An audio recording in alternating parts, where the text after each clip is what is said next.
RJD होगी RJD.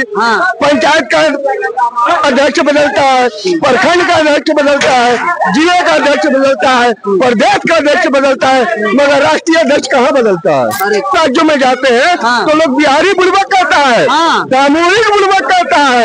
यह नहीं कहता कि पासवान जी बुड़बक, यादव जी बुड़बक, नहीं, बिहारी बुड़बक। तो क्या किया आप लोगों ने अपने दिनों में? क्या कमाने भी बाहर जाना पड़े, दवाई कराने भी बाहर जाना पड़े, पढ़ने के लिए भी बाहर जाना पड़े। कहाँ से आए हैं? हम इमामगंज के हैं, विनोद माझी मेरा नाम है। अच्छा, हाँ। तो मांझी जी हैं, तो ये मतलब आप बताइए कि किसकी हवा लग रही है विधानसभा में? गया भैया पूरी हवा, बल्कि अपने बिहार से बाहर दूसरे के राज्य जनसुराज को टकी टकी देख रहे हैं कि बिहार एक नया उभर रहा है। अच्छा। अब बताइए हमारे कि पहले गौतम बुद्ध चले तो कुछ ना कुछ बदलाव हुआ, गांधी जी चले पैदल तो बदलाव हुआ, विनोदा भावे चले तो बदलाव हुआ।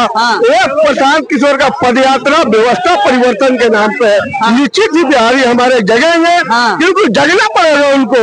हम लोग यहाँ पे कोई पंडित है, कोई राजपूत है, कोई पासवान है, कोई यादव है, मगर हम लोग यहाँ से दूसरे राज्यों में जाते हैं तो लोग बिहारी बुड़बक कहता है, सामूहिक बुड़बक कहता है। यह नहीं कहता कि पासवान जी बुड़बक, यादव जी बुड़बक, नहीं, बिहारी बुड़बक। अच्छा। आज ये हम लोगों की 15 बरस और 18 बरस के देन है राजनेताओं की कि हम लोगों को कमाने भी बाहर जाना पड़े, दवाई कराने भी बाहर जाना पड़े, पढ़ने के लिए भी बाहर जाना पड़े। तो क्या किया आप लोगों ने अपने दिनों में? क्या किया आप लोगों ने भाई? एक बताइए कि 400 रुपया पेंशन मिलता है, 400 रुपया में एक विधवा कैसे अपना जीवन पालेगी? 400 रुपया में एक वृद्ध अपना 1 महीना दवाई कैसे चलाएगा? 400 रुपया में एक विकलांग कैसे अपनी जिंदगी जिएगा? शर्म आ रहा है इनको? सीताराम मांझी वो खुद मंत्री बने, अपने बेटे को बनाए, बहू को खड़ा किए, असंख्य समझियों में खड़ा किए। ये कोई मतलब है? आरजेडी होगी आरजेडी। पंचायत का अध्यक्ष बदलता है, प्रखंड का अध्यक्ष बदलता है, जिले का अध्यक्ष बदलता है, प्रदेश का अध्यक्ष बदलता है, मगर राष्ट्रीय अध्यक्ष कहाँ बदलता है? बदलता है? आप तो पत्रकार है। दूसरी बात, नीतीश कुमार जो कहते हैं सदन में दलित और महादलित, दलित और महादलित का मतलब क्या हुआ?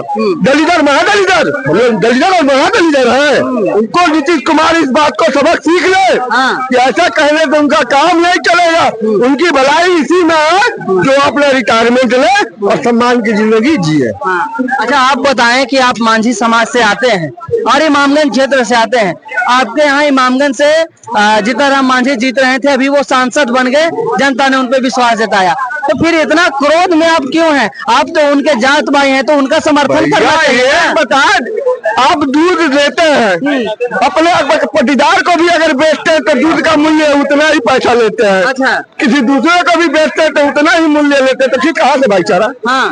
आप बताइए, मैं इमामगंज में 4-5 जगह घुमा, अभी भी लोग नदी नालों का पानी पी रहे हैं, दिल भर गया है दोस्त। पत्तों से तोप के रह रहे हैं, करकट से तोप के रह रहे हैं। इनको शर्म आना चाहिए। हमारे बिहार में अगर भगत सिंह वाला जमाना रहता तो मैं खुद इनको सुसाइड कर देता। इस बात को आप जान ले। ये आपने बहुत बड़ी बात कही है, और ये समर्थन तो मतलब इस बार इमामगंज और बेला जो गया में 2 विधानसभा है, यहाँ की जनता बदलाव चाह रही है, नई विकल्प चाह रही है।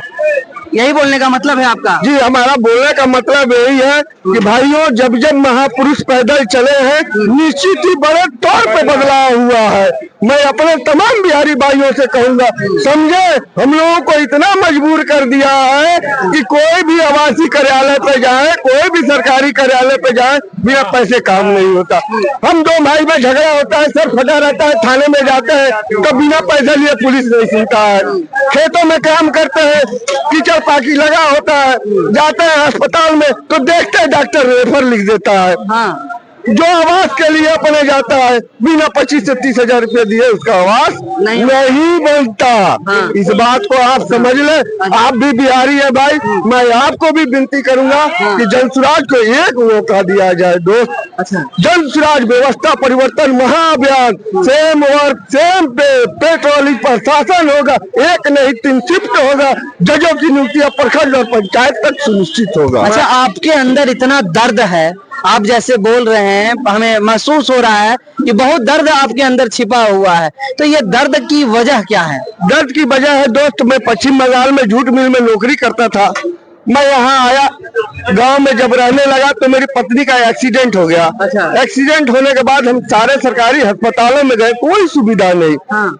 जब हम सुविधा नहीं, हमारे गांव के ही बगल के मुखिया थे, हमने उनसे जब आवास मांगा तो बोले कि घर बनाओगे तो 15,000 पास करा के, नहीं बनाओगे तो 25,000। हम बोले अरे भाई मुर्गा करे मेहनत अंडा खाए फकीर, हाँ। ये क्यों मांग रहे हो आप? तो मैं बीडीओ के पास गया, बीडीओ भी हमें दुसाध समझ के यहाँ पे हाथ लगा दिया। हाँ। फिर हम कलेक्टर के पास गए, हाँ। कलेक्टर के पास से हम अपने इंदिरा आवास लाए, फिर हमें ब्लॉक पे जनरेटर चलाने का काम मिला।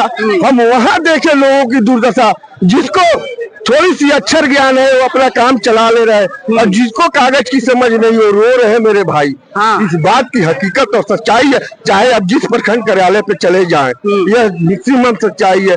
रही बात, हम अपने गांव में किराया पे रहे, मगर अपने सम्मान से समझौता नहीं किए।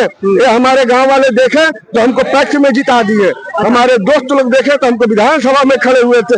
विधानसभा में हम नए नए कोरोना काल में आए थे, बिहार की जनता हमें नहीं समझ पाई, इसलिए रिजल्ट नहीं हो पाया दोस्त। मगर हाँ, मैं भी दिल में जज्बा रखा हूँ, मैं भी दशरथ मांझी जैसा काम करूंगा, गरीब रहते हुए भी गरीब का साथ दूंगा।